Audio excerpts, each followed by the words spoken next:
വഴുതനത്തൈ വെച്ചതെല്ലാം നിങ്ങൾ കണ്ടായിരുന്നല്ലോ. ഇപ്പോൾ കണ്ടോ, നമ്മുടെ വീട്ടിന് ആവശ്യമായിട്ടുള്ളതായ വഴുതനയെല്ലാം വന്നിട്ടുണ്ട്. വെച്ച വഴുതന ഇതിൽ പിടിച്ചിട്ടുണ്ട്. പിന്നെ കാകൾ വരുന്നുണ്ട്. പിന്നെ ഇവിടെ ഒരാൾ കണ്ടോ, ഒരു സുന്ദരക്കുട്ടൻ നിൽക്കുന്നുണ്ടോ? അതേ നോക്കിയാട്ടെ, കണ്ടോ?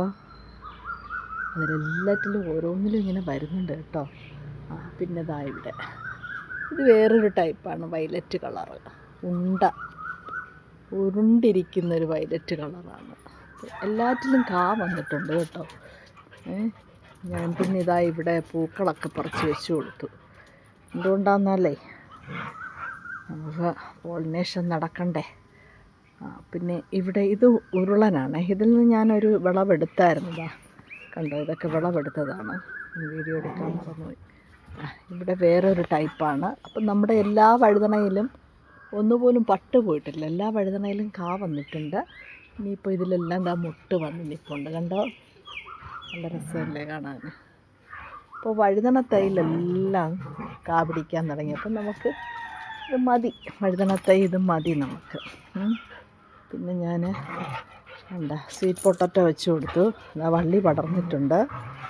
സ്വീറ്റ് പൊട്ടറ്റോ വെച്ച് കൊടുത്ത് എന്തെങ്കിലുമൊക്കെ അങ്ങ് വെക്കുകയാണല്ലോ. അത് ഇന്നത് തന്നെ വേണമെന്നില്ല. പിന്നെ ഒന്നുകൂടി കാണിച്ചു തരാം. തുവരപ്പയർ കണ്ടോ, ശരിക്ക് കാച്ചിട്ടുണ്ട്. ഇഷ്ടം പോലെ, നിങ്ങൾ കാണുന്നുണ്ടെന്ന് തോന്നുന്നതാ, ഇഷ്ടം പോലെ മൂട്ടിൽ നിന്നേ ഇഷ്ടം പോലെ കണ്ടോ, ധാരാളം ഉണ്ട്. തോരൻ വയ്ക്കാനുള്ളതും ഇഴുക്ക് പുരട്ടാനുള്ളതും നിറച്ച് പിടിച്ചിട്ടുണ്ട്. എന്താ ഭംഗിയല്ലേ. നോക്കി, ഒരു മൂടാണ്. ഈ ഒരു മൂട് മതി നമുക്ക് വീട്ടാവശ്യത്തിന്. കണ്ടോ, സാമ്പാറിനോ തോരത്തിനോ ഒക്കെ ഉണ്ടാക്കാനായിട്ട് ഇഷ്ടം പോലെ ഉണ്ട് കേട്ടോ. എന്നാ പിടിക്കലാ നോക്കിയേ, കണ്ടോ, ഒരു വളവും ചെയ്തിട്ടില്ലാത്ത സാധനമാണ് കണ്ടോ. അപ്പോൾ നിങ്ങളും അതുപോലെ ഒരു പിടി, ഒരു മൂട്, ഇതൊരു മൂടാണ്. ഒറ്റൊരു മൂടാണിത്. ഈ ഒറ്റൊരു മൂട് മതി നമുക്ക് നിറച്ച് തുവരപ്പയർ കേട്ടോ.